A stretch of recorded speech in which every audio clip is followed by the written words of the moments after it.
이 자리에 나와 예배한 우리 모든 성도님 한 분 한 분이 하나님께서 내 삶에 적극적으로 개입하셔서 지금도 준비하고 실행하고 있는 하나님의 구원 역사가 있음을 믿으시고 하나님의 사람으로 날마다 성장하시길 주님의 이름으로 축원합니다. 로마서 말씀을 쭉 보고 1장에서 7장까지 보고 작년 9월에 사무엘상 15장까지 봤었던 말씀으로 다시 돌아왔습니다. 사무엘상 15장까지 봤는데 16장 말씀으로 연결해서 봅니다. 사무엘상 전체의 말씀이 31장까지 있다 보니까 내용이 상당히 길고 계속 하기에 여러분에게 따분할 수 있을 것 같아서 3번 나눠서 지금까지 살펴보고 있습니다. 사무엘상 1장에서 7장까지 말씀을 받고 또 8장부터 15장까지 말씀을 받습니다. 세 번째로 15장부터 22장까지 말씀을 보고 그리고 다음번에 23장부터 31장까지 말씀으로 사무엘상 전체를 마무리하려고 합니다. 저희가 로마서 말씀을 통해서도 말씀을 들었지만 저희가 죄인이라는 것을 인정해야지만 예수 그리스도가 필요하고 복음이 필요하다는 것을 인정하게 된다는 걸 말씀드렸는데 제가 로마서에서 말씀드렸던 죄인에 대한 인식은 예수 그리스도께로 나가기 위한 인식이에요. 그래서 그 안에서 내가 죄인됨을 발견하고 예수를 만나게 되면은 저는 예수밖에 없습니다. 예수님을 통해서 저는 구원받았고 또 지금도 성장하는 과정 중에 있습니다. 하나님의 뜻대로 살기를 원합니다. 라는 그 성화의 삶을 살아가게 된다는 측면에서 말씀을 쭉 드렸어요. 근데 세상을 보세요. 세상에 예수 믿지 않는 사람들을 보면 그 사람들에게도 죄의식이라는 게 있어요. 물론 예수 그리스도께 나가는 죄의식은 아닙니다. 그들이 가지는 죄의식은 어떤 의식이냐면 인간이 가지고 있는 일말의 양심이에요. 사람이면 다 사람이냐, 사람다워야 사람이지 라고 얘기할 때 그 사람은 예수 믿는 사람을 얘기하는 게 아니라 인간의 도리를 얘기하고 있는 거예요. 인간이기 때문에 인간의 탈을 쓰고 있으니까 인간으로서 가져야 될 일말의 양심이 있다면 인간이 그러면 안 된다 하는 측면에서 인간에 대한 기준을 세상 사람들은 세우고 있어요. 그래서 이 사람들이 그런 인간적인 인간의 양심으로 가지고 있는 죄의식을 가지게 되면 그래도 내가 인간이니까 내가 사람이니까 내 도리는 해야지, 내가 부모의 도리를 하고 자식의 도리를 하고 요 정도는 해야지 라는 흉내를 냅니다. 부모를 막 사랑하고 자녀를 깊이 사랑해서가 아니라 인간의 도리니까 내가 인간이니까 이건 해야지 라는 인간의 그 도리로서의 행동을 하게 되는데 이 행동을 할 때에 늘 의식하는 게 사람이에요. 내가 이 부모를 섬기지 않으면 다른 사람들이 나를 뭘로 보겠냐, 내가 이 자식을 챙기지 않으면 다른 사람들이 나를 뭘로 보겠냐 라는 상대방에 대한 인식 때문에 남에게 비난받기 싫어서 일말의 양심 가운데 행동하고 흉내내는 사람도 있다는 거예요. 사랑은 아니에요. 더더욱 예수의 사랑도 아니에요. 그냥 인간이니까 그냥 하는 걸 마지못해 하는 거예요. 그 가운데 늘 의식하는 건 사람이에요. 사람을 의식하고 사람을 신경 쓰고 있어요. 사울이 하나님께 기름 부음 받아서 왕이 되었는데 사울에게도 일말의 양심은 있었어요. 그래도 내가 왕인데 사람들이 백성들이 나를 보고 있는데 내가 뭐라도 해야지 라는 그런 일말의 양심이 있었는데 그 양심을 행동하기 위해서 사울이 선택했었던 그 행동은 제사였습니다. 그래도 내가 하나님께 기름 부음 받았고 내가 하나님을 믿는 백성들의 왕인데 하나님께 제사 지내는 흉내라도 좀 내야지 라는 그 생각이 앞서다 보니까 월권했어요. 본인이 제사를 지내면 안 되고 본인이 그런 권한이 없다는 걸 뻔히 알면서 내가 그래도 왕인데 백성들에게 내가 하나님을 잘 섬기는 것처럼 보여줘야지 라는 그런 측면에서 접근하다 보니까 월권에서 제사를 지내게 되었고 그 제사가 하나님께 책망을 받고 버림받게 되는 이 계기가 되지 않습니까? 이 제사라는 게 그냥 드린다고 제사가 되는 게 아니에요.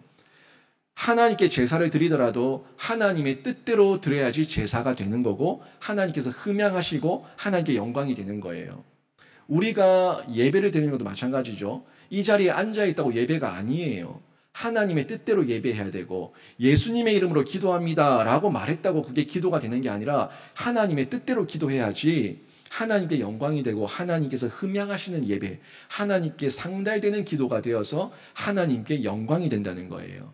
그 기도할 바, 예배할 바를 성경 말씀대로 예배하고 기도해야 되는데 사울이 그 영역을 어기고 하나님 앞에 죄를 범했던 것처럼 우리도 예배한다, 기도한다고 얘기하지만 하나님과 전혀 상관없는 예배, 하나님과 전혀 상관없는 기도를 할 때가 있다는 거예요. 왜?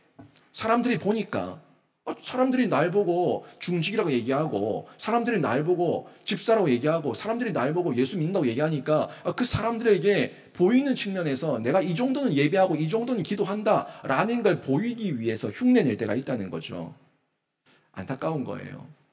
이렇게 정말 사람을 의식하고 예배하고 사람을 의식하며 기도할 때 하나님께 영광도 되지 않고 영향력도 없고 능력도 없고 은혜도 없고 아무것도 없는 헛짓하고 있는 거예요.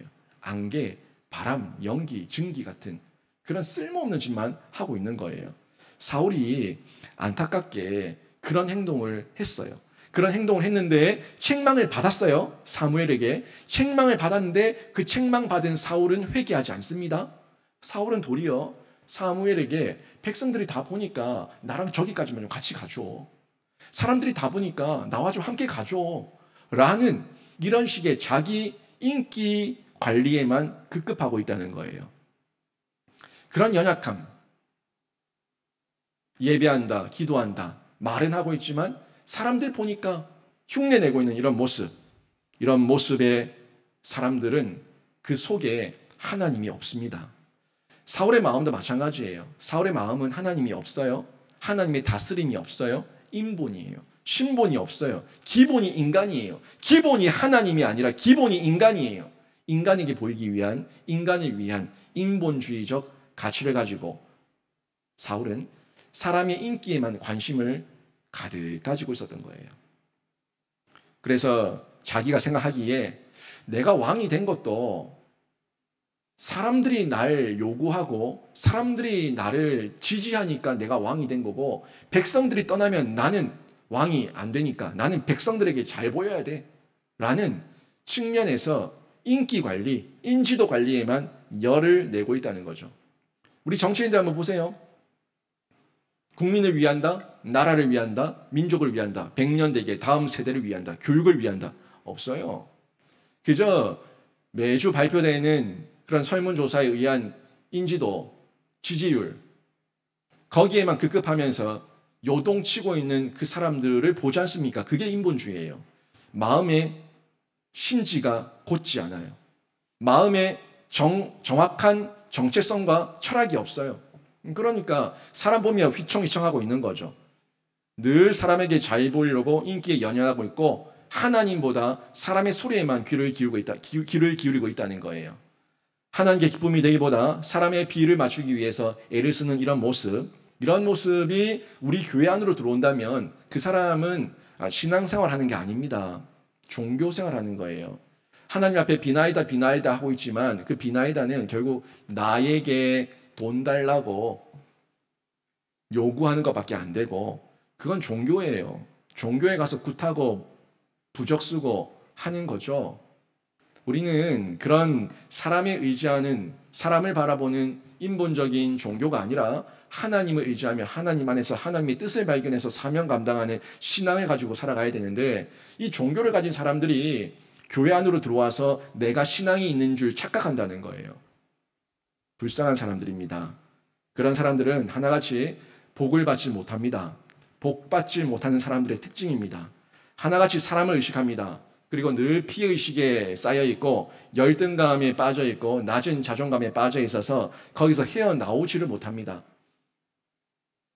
자기 피해의식, 피해자 코스프레 모든 게 자기를 공격한다 생각하고 나는 피해자라고 생각하는 열등감, 낮은 자존감 쩔어 있습니다. 심지어는 하나님 앞에서도 하나님 때문에 내가 이 모양 이 꼴로 산다 라고 얘기하며 인생 타령하고 자신의 모습이 자신의 꼴이 자기로 인해서 나타난 결과에 대해서는 생각하지 않고 모든 게 부모 탓, 남 탓, 하나님 탓을 하며 살아갑니다. 그런 사람들에게 누군가가 가서, 사무엘이 찾아가서 아닙니다, 회개하십시오, 잘못했습니다, 회개하십시오 라고 하나님의 말씀을 전하면은 그 사람들은 그 바른 소리를 듣지 않습니다. 어디 감히 그런 말 할 거면 저리 가세요. 나는 그런 소리 듣고 싶지 않습니다. 저리 가시라고. 딴 데 가서 얘기하라고. 내한테 그런 말 하지 말라고. 라고 얘기하며 더 벽을 쌓고 담을 칩니다. 그리고 금방 그 사람과 원수가 됩니다. 자신에게 바른 가르침을 준 사람과 원수가 돼서 저 사람과는 얘기하기 싫다, 저 사람과 말하기 싫다 라고 얘기한다고요. 사무엘이 사울에게 옳은 소리를 했을 때 사울이 사무엘을 원수로 생각했습니다. 피하기 시작합니다. 이게 인간의 한계예요. 그래서 사람은요, 믿음의 대상이 아닙니다. 사랑의 대상이지 믿음의 대상이 아니에요. 여러분이 절 믿으면 저한테 상처받을 겁니다. 제가 여러분을 믿으면 여러분에게 저는 믿는 도끼에 발등 찍힐 겁니다.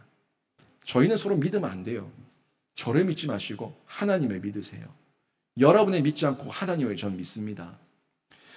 이게 하나님 안에서 만나게 하셨지만 그 안에서 사람을 의지하면 그게 한계가 드러날 수밖에 없고, 사람을 의존하고 사람에게 소망을 두면은 결국에는 후회밖에 없는 거예요. 사람을 의지했던 사울 왕, 이 사울 왕도 결국엔 하나님께 버림을 당하게 되는데, 하나님께서 이 사울을 볼 때에 내가 사울 세운 걸 후회한다라고까지 말씀하셨어요. 사울을 왕 세운 걸 후회한다. 이걸 제가 작년 9월 달에 15장 마지막 말씀을 전달하면서 하나님께서 후회하셨다라는 이 표현을 성도들에게 어떻게 이해시켜야 될까 고민하다가 후회하심의 사랑이라는 표현으로 제가 여러분에게 설교를 했었어요. 후회하심의 사랑. 그 후회하심의 사랑이죠. 진짜 하나님께서 실패한 게 아니라 하나님은 우리에게 기회를 주셨고, 하나님께서는 우리에게 돌이키기를 원하셨고, 하나님께서는 우리에게 은혜를 베푸셨지만 그걸 거절했어요. 누가? 사람이 거절하고 사람이 버리니까 하나님께서는 기회 주셨는데 그 기회마저 버리는 그 인간을 보면 안타까워하시는 거예요. 안타까워하시는 가운데 인간 언어의 한계로 하나님의 그 안타까움을 후회하셨다는 표현으로 기록되었다고 제가 말씀을 쭉 전해드렸습니다. 하나님께서 그 사울을 보시면서 안타까워하시는 그 사랑을 표현하셨습니다. 그리고 사무엘에게 새로운 지도자를 세우시겠다고 약속을 하고 계세요. 사무엘은 사울을 보면서 슬퍼하고 있습니다. 매우 슬퍼하고 있습니다. 낙담하고 있습니다. 낙심하고 있습니다. 그리고 백성들은 그 사울 왕 때문에 큰 고통을 당하며 자기들이 원해서 세운 왕이었지만 이러지도 저러지도 못하고 그 사울 왕의 폭정 가운데 고통당하고 있습니다. 모든 것이 어려움입니다. 그런데 세상은 고통과 어려움과 낭만과 슬픔 가운데 있을 그때에 우리 인간을 보면 아무런 소망이 없는데 하나님께서 준비하신다고요. 준비하시는 하나님, 그 하나님은 그 이상의 것을 준비하시며 그 이상의 것을 보고 계셨어요. 그 보고 계신 하나님께서 우리에게 가라고 말씀하실 때 그 걸음을 옮기고 그 하나님 말씀 앞에 순종하게 되면은 우리가 지금의 슬픔을 딛고 일어나서 새로운 도전과 새로운 도약을 시작할 수가 있는 거죠.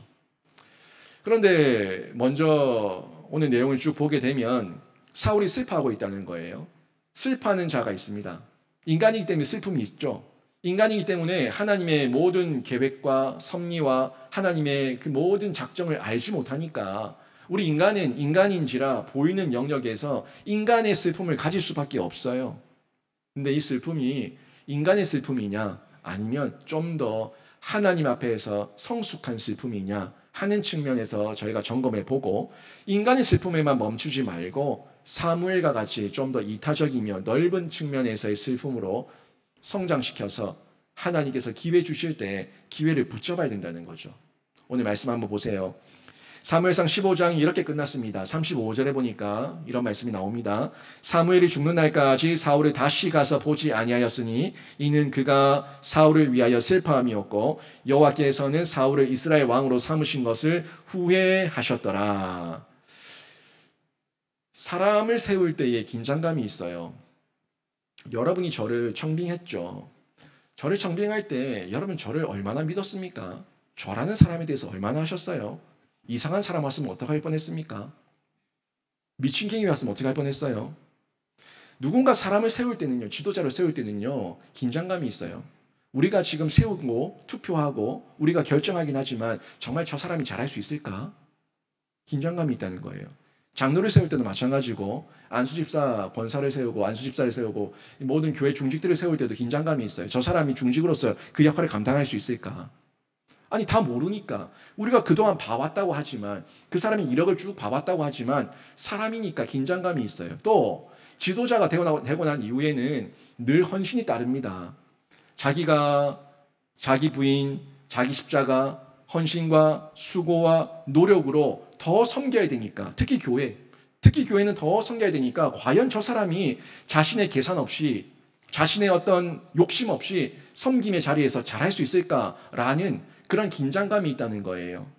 그런 긴장감 가운데 저희가 하나님을 더 의지하고 하나님을 더 바라보고 하나님께서 이 사람을 세우시는 줄 믿고 또 그렇게 한 걸음 한 걸음 옮겨 나가는데 그 긴장감은요 사람이기 때문에 느끼는 거예요. 여러분이 정말 모든 걸 다 알고 있다면 그런 긴장감을 안 느끼겠죠. 하지만 우리 인간은 전부 다 몰라요. 모르기 때문에 긴장감도 있고 과연 잘할 수 있을까라는 측면에서의 고민도 할 수밖에 없는 겁니다. 그런데요 사람을 외형으로만 보고 사람을 외적으로만 판단했을 때 그때 그 긴장감 가운데 사람을 선택했는데 그 사람에게 소망을 뒀더니 그 사람이 무너지면요 나도 같이 무너지는 거예요. 같이 무너지는 거예요. 왜? 그 사람에게 소망을 뒀는데 그 사람이 잘할 거라는 긴장감 가운데 그래도 모시고 세웠는데 그 사람이 무너지니까 나도 그냥 무너지는 거예요. 제가 계속 얘기하는 거예요. 저 믿지 말라고, 사람 목사 믿지 말라고, 하나님 믿으시라고 계속 얘기하는 거예요. 사람 목자는 무너질 수도 있고 연약할 수도 있고 부족함이 있지만 대목자장이신 예수 그리스도는 완벽한 우리의 목자 되시니까 예수 그리스도와 하나님을 철저하게 붙들면서 하나님 안에서 함께 동력하라고 제가 계속 얘기하는 거예요. 그 긴장감을 가지고 있을 때 사람이 부족할 거라는 것을 하나님 안에서 발견하면은 그 사람을 도와주며 동력합니다. 그런데 하나님 전혀 없이 사람만 소망하고 사람에게 소원을 두면은 그 사람이 무너질 때 나도 같이 무너지는 거예요. 이해되십니까? 교회가 그런 공동체예요. 교회에 중직을 세우고 목사를 세우지만 하나님께 먼저 소원과 소망을 두고 사람을 세우지만 그 긴장감 속에서 연약함을 보면은 하나님께 최종적인 소망이 있으니까 함께 연합을 하지만 그 사람만 보고 소망을 두고 있으면 그 사람이 무너지면 교회는 그냥 무너진다는 거예요. 그래서 최종적인 소망, 최종적인 바람은 하나님께 두셔야 된다는 걸 제가 계속해서 말씀드리고 있는 겁니다. 그런데 이 사람에게만 소망을 두면은 심각한 슬픔이 오는 거예요. 심각한 문제가 생기는 거예요. 지금 사무엘이 슬퍼하고 있습니다. 물론 사무엘의 슬픔은 그런 슬픔은 아니에요. 그 정도의 슬픔은 아니에요. 그런데 사무엘의 슬픔을 보니까 그런 인간적인 슬픔과 하나님 안에서의 슬픔이 같이 교차하고 있다는 걸 볼 수가 있는데 먼저 보세요. 35절 앞부분에 보니까 사무엘이 어떻게 얘기했어요?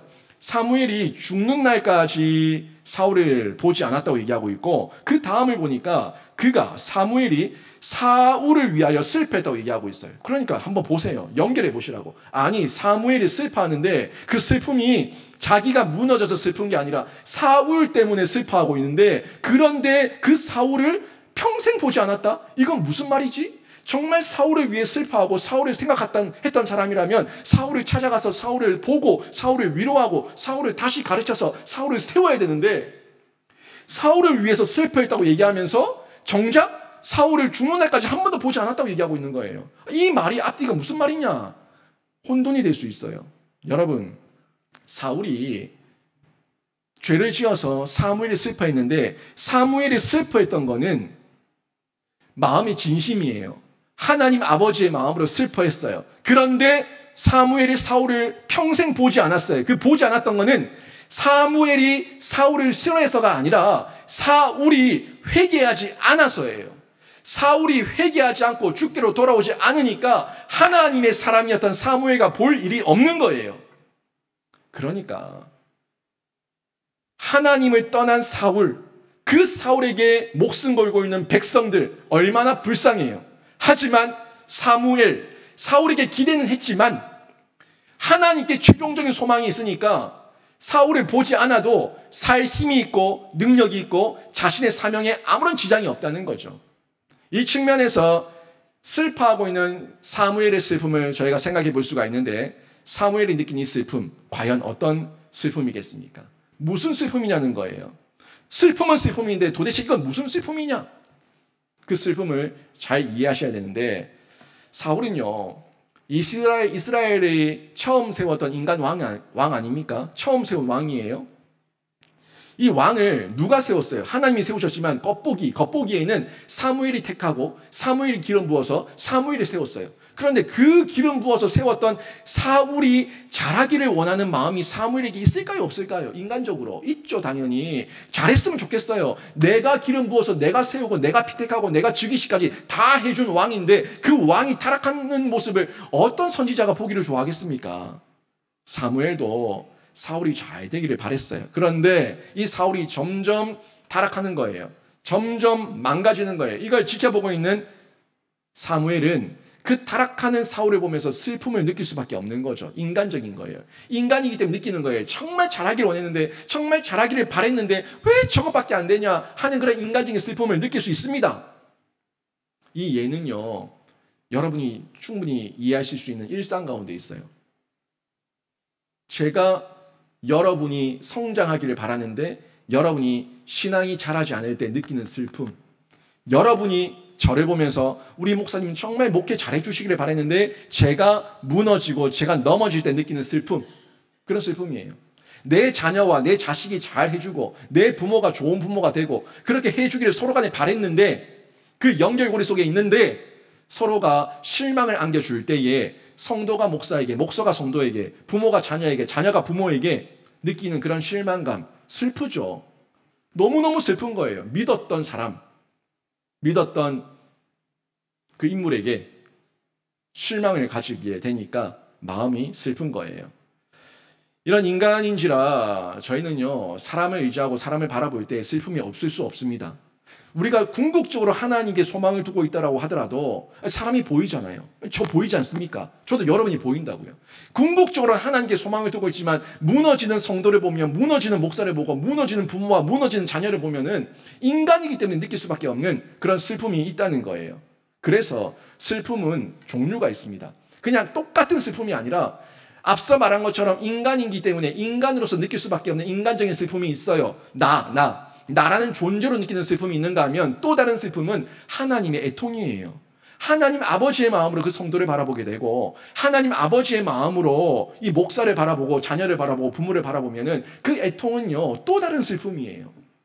그냥 슬픔은 점점 슬픔이 강하면 강할수록 적이가 생깁니다. 적대적으로 된다고요. 안 보면 그만이지. 인연 끊으면 그만이지.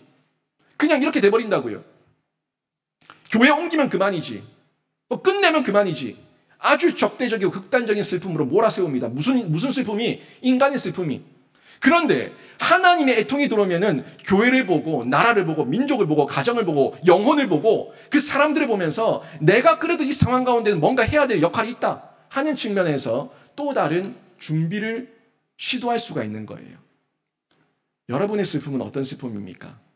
여러분이 가지고 있는 슬픔은 그냥 인간적인 슬픔에서 끝납니까? 아니면 하나님의 애통함으로 여러분이 그 영혼을 위해서, 그 사람을 위해서, 교회를 위해서, 나라와 민족을 위해서 뭔가 가지고 있는 마음의 사모함을 가지고, 말씀을 가지고 기도하고 있습니까? 어떤 슬픔 가운데 여러분은 머물러 있습니까? 인간적으로 나는 괜찮다, 그런 게 문제냐? 너무 쉽게 생각하지 마세요. 너무 쉽게 생각해버리면은 더 이상 내 마음이 가지 않아요. 그 쉽게 생각하는 슬픔은요, 그냥 인간적인 슬픔으로 끝난 거예요. 그냥 쉽게 끝내버리는 거죠. 저 사람 안 보면 그만이지 뭐. 교회 옮기면 그만이지 뭐. 떠나면 그만이지 뭐. 다 그런 식으로 너무 쉽게 생각하는데, 쉬운 슬픔에 머물지 마시고 하나님 아버지의 마음으로 그 영혼을 끌어안는 슬픔, 이 슬픔을 가질 때에 그 사람이 성장하고 성숙하는 거예요. 그 아버지의 슬픔을 가지고, 하나님의 슬픔을 가지고, 애통을 가지고 기도하며 슬퍼할 때에 그 사람이 좋은 지도자를 만나고요, 또 그 사람이 좋은 지도자가 될 수 있어요. 다 쉽게 여기는데, 인연을 갖다가 하나님께서 만나게 하신 그 사람의 만남을 하찮게 여기며 내 싫으면 끊어버리고 내 싫으면 그냥 다 정리해버리는 그런 자기 헌신과 수고와 노력도 없는데 무슨 지도자가 되고 어떤 좋은 지도자를 만나서 또 좋은 사람을 만나서 그 삶 가운데 기쁨을 누릴 수가 있겠습니까?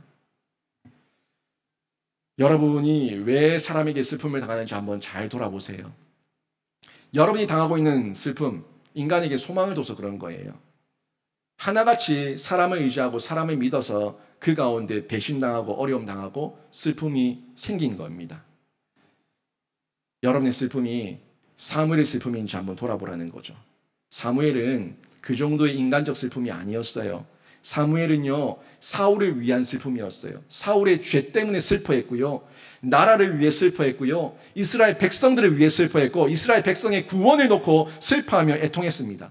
전적으로 이타적인 슬픔이었고, 그 이타적인 슬픔이 하나님의 애통 가운데 나타난 사무엘의 슬픔이었어요. 근데 보세요, 이 사무엘의 슬픔, 분명히 인간적인 슬픔과 함께 하나님의 애통을 향한 슬픔이 있으니까 그 슬픔에 머물러 있지 않고 딛고 일어난다고요. 하나님에 대한 애통이 없다면 지금 슬픔에서 그냥 갇혀버리는 거예요. 매몰돼 버리는 겁니다. 인간의 연약함이에요. 우리 인생을 볼 때도 마찬가지입니다. 우리 인생의 슬픔은 대부분 이기적 슬픔에서 오고요, 개인적 슬픔에서 나타납니다. 하나님을 대신한 왕을 세상에서 많이 찾았어요. 가정에서는 남편을 왕 삼았습니다. 결혼할 때 예수 믿는 사람, 신앙 가운데 신앙의 가문을 이루겠다는 그런 모습보다 내 눈에 보기 좋은 사람, 내 눈에 그럴싸해 보이는 남자, 내 눈에 그럴싸해 보이는 외형과 조건과 모습을 보며 배우자를 구해서 그 배우자와 결혼을 해서 그 배우자를 왕 삼아서 살아갔어요. 그렇게 왕 삼아 살아가는 중에 자녀를 낳았는데 또 자녀가 왕이 됩니다. 자녀 왕, 남편 왕, 그 왕들을 모시며 열심히 헌신, 수고, 봉사하며 살아봤는데 살았더니 그 왕이, 그 남편이, 그 자녀가 나를 올가매고 나를 핍박하고 나를 압제합니다. 남편 때문에 죽겠다, 자식 때문에 죽겠다 라는 소리가, 곡소리가 그냥 터져 나오는 거예요. 그래서 내 살아왔던 인생 참 허망하고 허무하고 쓸데없는 짓만 하고 살았다. 그냥 인생 말년에 외롭고 슬프고 고달프고 아픈 거예요. 자식 새끼 키워놔봤자 아무 소용없고 남편도 필요 없고 내가 이 나이에 빨래 해주고 밥 해주기 위해서 살고 있냐, 이런 생각밖에 안 드는 거예요. 그런 가정에 하나님은 없습니다. 교회도 마찬가지예요.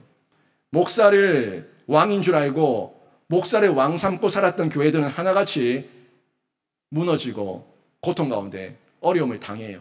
목사는 왕이 아니에요. 목사를 왕으로 두고 목사에게 소망을 두지 마세요.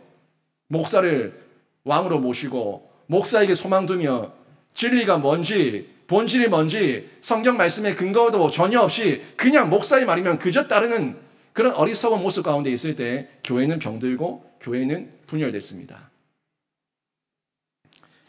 그 목사를 내 왕으로 삼고 목사만 따랐더니 그 목사가 나의 심령을 상하게 했습니다. 교회를 떠나게 했습니다. 하나님을 버리게 했습니다.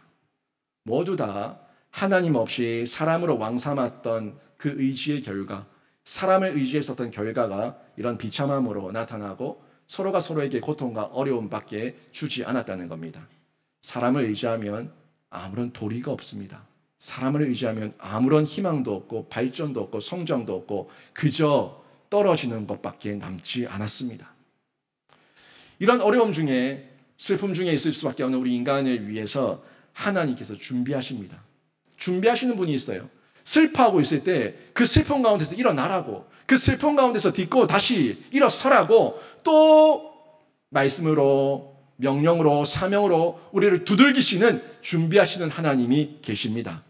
사무엘이 하나님의 애통과 인간적 슬픔으로 함께 슬퍼하고 있을 때 하나님께서 사무엘에게 찾아오셔서 사무엘을 다시 일으키십니다. 오늘 본문 1절 말씀 보십시오. 여호와께서 사무엘에게 이르시되 내가 이미 사울을 버려 이스라엘 왕이 되지 못하게 하였거늘 내가 그를 위하여 언제까지 슬퍼하겠느냐. 너는 뿔에 기름을 채워가지고 가라. 내가 너를 베들레헴 사람 이새에게로 보내리니 이는 내가 그의 아들 중에서 한 왕을 보았느니라 하시는지라. 하나님께서는 슬퍼하고 있는 사무엘을 본과 함께 그 사무엘이 또 한 번 일어서고 도약할 수 있는 그 다음을 보고 계셨어요. 그 다음이 하나님께서 말씀하시기를 한 왕을 보았다고 얘기하고 있습니다. 물론 이 왕은 궁극적으로는 예수 그리스도까지 연결될 수 있지만 지금 당장은 이새의 가문 가운데 있는 다윗의 계보를 통한 한 왕을 세워서 하나님께서 다윗의 계보를 통한 하나님 나라의 구원자 예수 그리스도를 보내시기까지의 큰 빅픽처, 큰 그림을 그리며 하나님께서 보고 계셨다는 거예요. 여기 보니까 한 왕을 보았다, 이 보았다라는 단어가 참 재미있는 단어예요. 중요한 단어예요. 이 보았다라는 단어를 원어를 보게 되면 라라는 단어를 쓰고 있어요. 원어에 라라는 동사를 쓰고 있는데 이 라라는 동사가 사무엘상 이 16장에 9번 등장하고 있어요. 근데 이 보았다는 게 사람이 보는 게 아니에요. 하나님이 본 거예요. 하나님이 본대로 선택하라. 하나님의 본대로 기름 부어라. 하나님의 본대로 하나님께서 명령하는 대로 행하라는 걸 계속해서 보았다라는 이 라를 통해서 전달하고 있는데 이 라라는 동사가 우리한테는 그냥 보았다라는 단어로만 번역이 되어 있지만 그 의미를 깊이 보면은 준비했다는 겁니다. 하나님께서 이미 창세전에 준비하셨어요. 하나님이 이미 창세전에 작정하시고 예정하시고 준비하셔서 우리의 모든 인류를 보셨어요. 보고 준비하시고 보고 계획하시고 보고 작정하시고 보고 예정하셨어요. 하나님의 그 준비하신 가운데 우리가 있다는 걸 얘기하고 있는데 사무엘이 지금 내 앞에 보이는 이 작은 한 영역, 한 단계, 한 상황만 보고 슬퍼하고 있을 때 이 상황이 아니라 전부를 보시는 하나님께서 전 세계와 전 인류와 우리의 모든 구원 계획까지 보시는 메시아까지 보고 계시는 그 하나님께서 보았다, 내가 보았다. 네가 보는 것으로 멈춰있지 말고 내가 보았으니까 일어나라는 겁니다. 네가 보는 게 전부가 아니니까 내가 보는 것이 있으니까 일어나라는 거예요. 여러분이 보는 게 어디까지 볼 수 있습니까? 우리가 볼 수 있는 이 공간이 전부예요. 이 밖도 안 보이고 아무것도 안 보입니다. 우리는 그저 내 눈앞에 있는 이 상황밖에 안 보여요. 그런데 하나님은 이 모든 우주 만물을 감찰하시고 심지어 여러분 마음의 중심까지도 헤아리고 계신 분, 보고 계신 분이 우리 하나님이신 줄 믿습니다. 이 하나님 앞에서의 그 보았다, 이 말씀 앞에 순종할 것을 저희들에게 요청하고 있는 겁니다. 사무엘이 슬퍼하고 있을 때 하나님은 특별히 준비하셨어요. 슬픔 가운데 머물러 계실 겁니까? 아니면 특별한 준비 가운데 놀라운 것을 보고 계신 하나님의 명령 앞에 반응할 것입니까? 이거 우리 선택이에요. 사람 앞에 그냥 슬퍼하려면 슬퍼하십시오. 아무런 성장도 발전도 없을 거예요. 하지만 그 슬픔을 딛고 나서 하나님의 준비를 믿고 우리가 소망하며 하나님께 뛰어들면은 하나님께서 놀라운 일을 행하시는데 인간은 슬퍼하면 끝났다고 얘기할 때에 인간의 끝이 아니라 하나님을 시작하는 하나님의 또 다른 시작인 줄로 믿습니다. 인간은 끝났다 얘기하죠. 얼마나 많이 끝났다 얘기합니까? 그래서 허구한 날 우리 입에는 죽겠다 죽었다가 입에 붙어 있어요. 그런데 지금도 죽지 않고 살게 하시는 분은 내가 끝났다고 얘기할 때 하나님께서 일하시고 하나님께서 듣게 하시고 하나님께서 손잡아 주시고 하나님께서 보게 하시거든요. 말씀을 매주 몇 시간 매일매일 듣고 보면은 하나님께서 시작하시는 그 광경을 우리가 체험하며 일어설 수가 있는 거예요. 하나님은요, 내가 다른 사람의 죄와 나의 불신앙과 내가 인간 왕 삼았던 그 모든 가짜 왕 때문에 고통당하고 있을 때, 슬퍼 울고 있을 때 하나님께서는 다시 말씀하시는 거예요. 일어나라.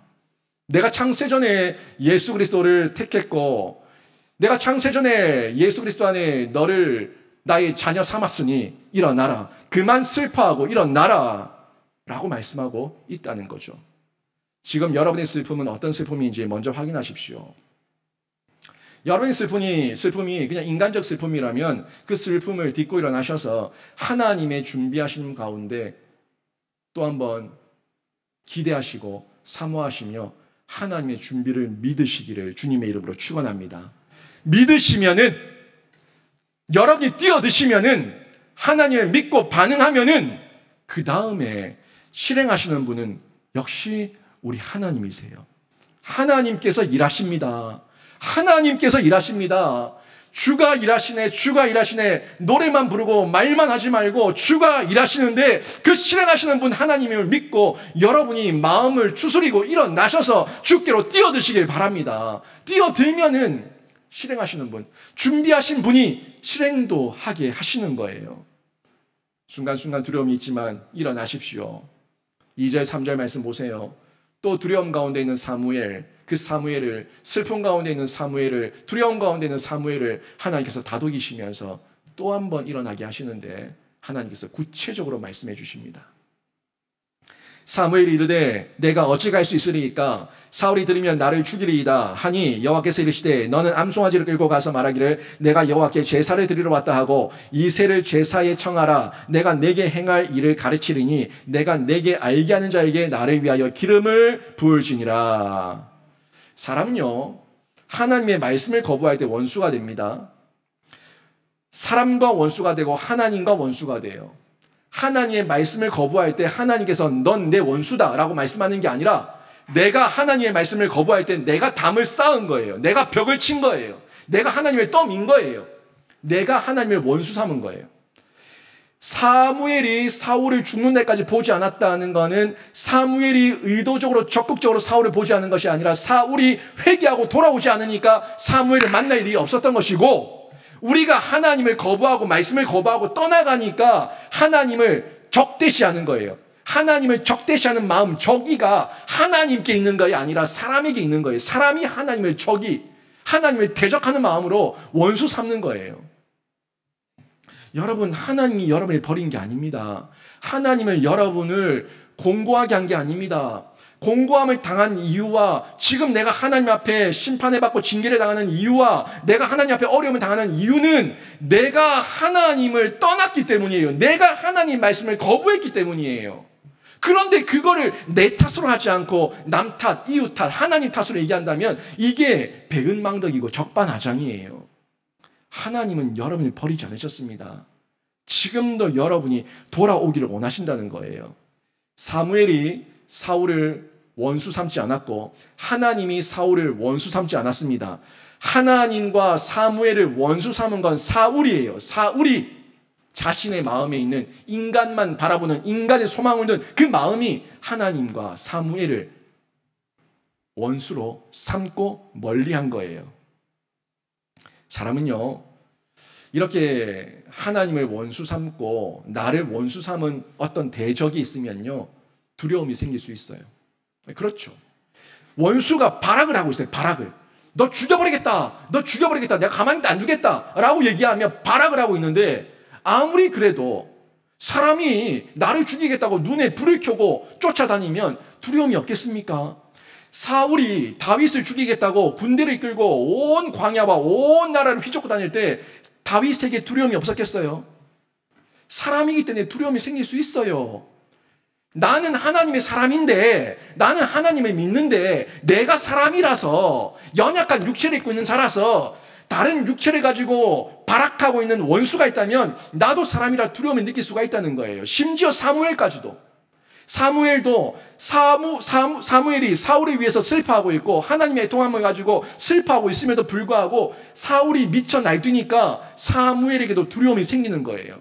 지금 그 얘기를 하고 있는 겁니다. 2절 보세요. 2절 다시 보니까 사무엘이 이르되 내가 어찌 갈 수 있으리까? 왕 삼아라. 내가 너 이새의 집으로 보내니까 이새의 집 가운데 한 사람을 택했으니까 그에게 기름 부어라. 왕 삼아라 라고 얘기하니까 사무엘 입장에서는 아니 하나님 제가 어떻게 갈 수 있겠습니까? 사울이 알면 저를 죽이러 갈 겁니다. 아직 인간 왕 사울이 건재하고 아직 인간 왕 사울이 살아있고 지금 군사권까지 가지고 있는데 저 사람이 군대를 이끌고 나를 찾아오면 어떡합니까? 발악하면 어떡할 겁니까? 두려움이 있는 거예요.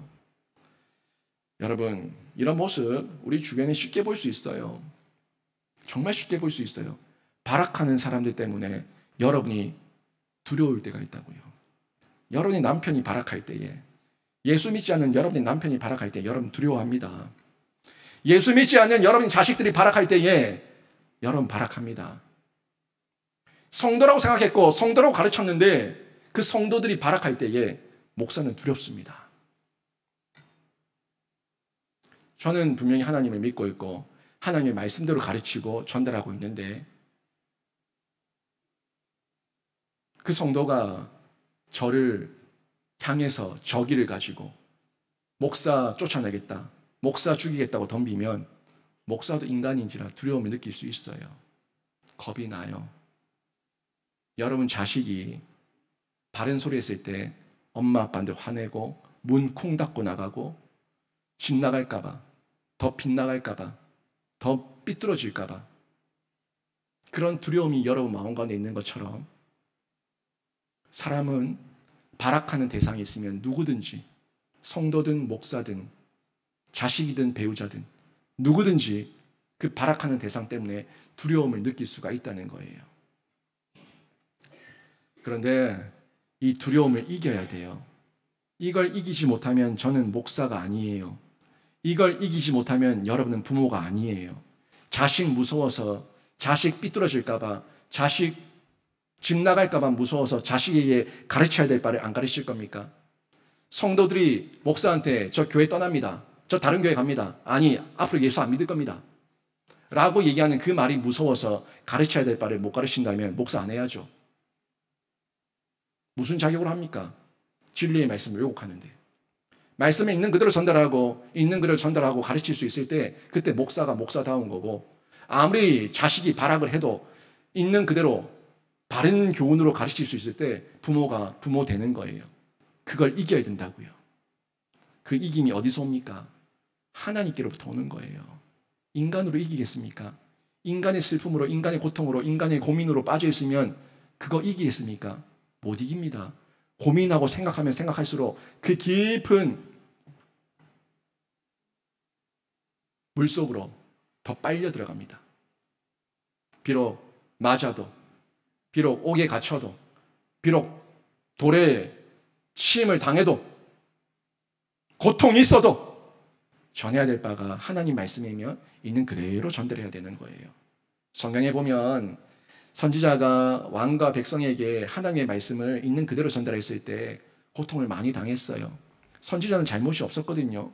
그냥 전달하라고 전달해서 말씀을 주셔서 말씀을 전한 것뿐인데 그 선지자들을 그 왕이 듣기 싫고 그 백성이 듣기 싫고 그 제사장들이 듣기 싫으니까 그 선지자의 뺨을 때리고 그 선지자를 옥에 가두고 심지어 그 선지자를 돌로 쳐서 죽였어요. 하나니가 옥에 갇혔고요. 미가야는 뺨을 맞았고요. 요아스 왕 시대에 요아스 왕을 옹립했었던 여호야다의 아들, 여호야다 제사장의 아들이었던 스가랴 선지자를 돌에 쳐서 죽였습니다. 왜? 옳은 말 한다고. 하나님 말씀 있는 그대로 전달한다고.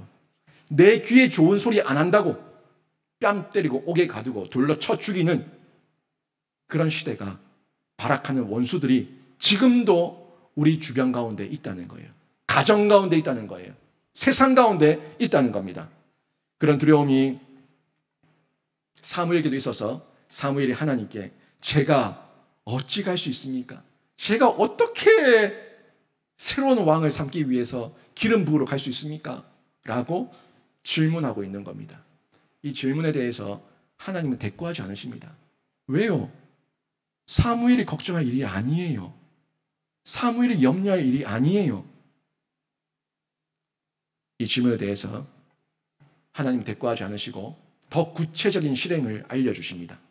실행하시는 분이 하나님이시고 일하시는 분이 하나님이시고 사무엘을 지키실 분은 하나님이시고 모든 걸 준비하시고 계획하시고 실행하시는 분이 하나님이시니까 너는 그저 순종하라는 겁니다. 이러쿵 저러쿵 말할 것 없고 지금 너는 그저 도구일 뿐이니까 도구로서 사명을 감당하라는 거예요. 저도 도구예요. 사무엘도 도구예요. 제가 바른 말 하다가 교회를 떠난다면 하나님께서 이 교회를 정말 사랑하신다면 또 다른 바른 소리할 목회자를 보내실 거예요. 사무엘은 그저 도구예요. 사무엘이 못 간다고 그러면 하나님께서 또 다른 선지자를 보내셔서 쓰십니다. 하나님의 계획, 하나님의 일하심, 하나님께서 반드시 실행시키시고 우리는 그저 순종할 뿐이에요. 다만 감사할 뿐이죠. 이 놀라운 일에, 이 놀라운 사역 가운데 나를 불러주시고 나에게 맡겨주시고 불러주심에 감사하고 맡겨주심에 충성할 뿐이에요. 순종할 뿐이에요. 그 다음에 자라게 하시고 돌이키게 하시고 성장하게 하시고 열매 맺게 하실 분은 하나님이심을 믿고 우리는 사심 버리고 하나님 말씀대로 그저 순종할 때 하나님께서 일하시고 역사하시는 거죠. 하나님께서 걱정하고 있는 사무엘에게 대꾸하지 않으시고 더 구체적인 말씀으로 이렇게 해라 저렇게 해라 하나하나를 그의 입에 넣어주시고 그 생각을 넣어주셔서 이끌어 가심을 볼 수가 있습니다. 여러분, 인간왕을 구하며 찾았던 이스라엘처럼 우리의 과정이 우리의 삶에 그 과정 때문에 고난이 있을 수 있어요. 인간왕을 구했던 이스라엘이 사울 때문에 고통당하는 그 과정이죠. 우리도 마찬가지예요. 내가 인간왕을 찾아서 인간왕을 내 남편 삼고 인간 남편 내 왕, 인간 자식 내 왕 삼아서 그렇게 그 과정으로 살았을 때 그 왕을 버리는 시간 가운데 고난이 있을 수 있어요. 그런데 그 인간 왕이 그 고난이 여러분의 결론이 되지 않기를 바랍니다. 여러분의 왕이 남편이 아니고 여러분의 왕이 자식이 아니고 여러분의 왕이 돈이 아니라 이 모든 고난의 이유가 내가 왕을 잘못 삼았던 그 이유 때문임을 알고 그 고난이 결론이 아니라 새로운 도전으로 도약으로 여러분의 위대한 발걸음을 옮기시길 바랍니다. 그러면 사는 거예요. 틀린 줄 아는데 내가 잘못 왕 삼은 줄 아는데 그냥 거기 머물러 있으면은 그냥 무너지는 거예요. 남편을 버리라는 얘기가 아닙니다. 자식을 버리라는 얘기가 아니에요. 지금 왕을 삼지 말라는 얘기입니다. 그들을 보며 그들에게 소망을 두지 말며 그들을 사랑의 대상으로 애통하는 심령으로 슬퍼라는 얘기예요. 그리고 그 사람들을 향해서 하나님께 일하고 계시는 그 준비를 바라보시고 이제 여러분이 하나님 말씀 안에서 실행하시라는 얘기입니다. 발걸음을 옮기시라는 얘기예요. 그때 역사가 일어납니다. 고난을 만날 때 그냥 퍼즐 앉아있지 마시고 고난을 만났을 때 그 이유를 발견하세요. 고난의 이유를 발견하세요. 다윗도 계속해서 반복되는 고난 가운데 그 이유를 하나님께 묻고 하나님 안에서 찾아갑니다. 죄 없는 것처럼 보이는 그 다윗도 고난이 있을 때 하나님께 이유를 찾고 있어요. 사무엘이 무슨 잘못을 해서 이 고난 가운데 두려워해야 됩니까? 그 모든 고난 가운데 하나님의 이유가 있고 하나님의 실행과 준비가 있으니까 그 이유를 발견해서 하나님께 집중하라는 겁니다. 하나님은 다윗의 계보를 통해서 예수 그리스도를 우리의 왕으로 이미 준비하고 계신 것을 저희가 전체적으로 봐서 확인할 수가 있는데 예수를 만나기 위해서는요 우리가 걸어야 될 길이 있습니다. 그 길 지금은 여러분이 다 알지 못해도 하나님께서 알려주실 거예요. 인간의 슬픔에서 머물러 계시지 마시고 하나님의 준비하시는 그 준비를 성경과 성령을 통해서 여러분이 묻고 발견하십시오. 그리고 뛰어드시면 되는 거예요. 여러분에게 말씀하실 겁니다. 여러분에게 일어나서 가라고, 일어나라고 여러분에게 말씀하시는 구체적인 음성을 들으실 수가 있을 건데 두려워만 말고요. 못한다고만 말하지 말고요. 마음은 있는데 못하겠습니다. 그런 말도 하지 마시고 마음이 있으면 행동하시고 못한다고 말하지 말고 하나님 안에서 할 수 있다고 고백하시고 두려워만 하지 마시고 하나님께서 모든 것을 이기게 하실 거라는 그 믿음 가지고 일어서셔서 성령의 소리를 듣고 위대한 도전 가운데 발을 옮기는 신자 되시길 주님의 이름으로 축원합니다. 오늘 말씀 정리합니다. 슬픔 있죠. 슬픔이 있지만 인간의 슬픔으로 머물지 마시고 하나님의 애통의 슬픔까지 여러분이 폭넓게 슬퍼하시되 거기서 머물지 마시고 준비하시는 하나님, 하나님의 작정을 성경과 성령으로 통찰하시고 깨달으셔서 이제는 하나님의 구원을 위해서 실행하십시오. 하나님께서 실행하게 인도하실 것이고 여러분 도구로, 실행의 도구로 여러분이 쓰임받으면 됩니다. 발걸음을 옮기시고 입술을 떼시고 마음을 돌이키시고 하나님께 엎드려 기도하시는 중에 여러분의 인간 왕은 버리고 인간 왕이 아니라 영원한 왕 예수 그리스도께 집중하는 가운데 예수의 제자로 하나님의 백성으로 날마다 승리하는 귀한 신자 되시고 그렇게 승리하시고 간증이 풍성하시길 주님의 이름으로 축원합니다. 아멘.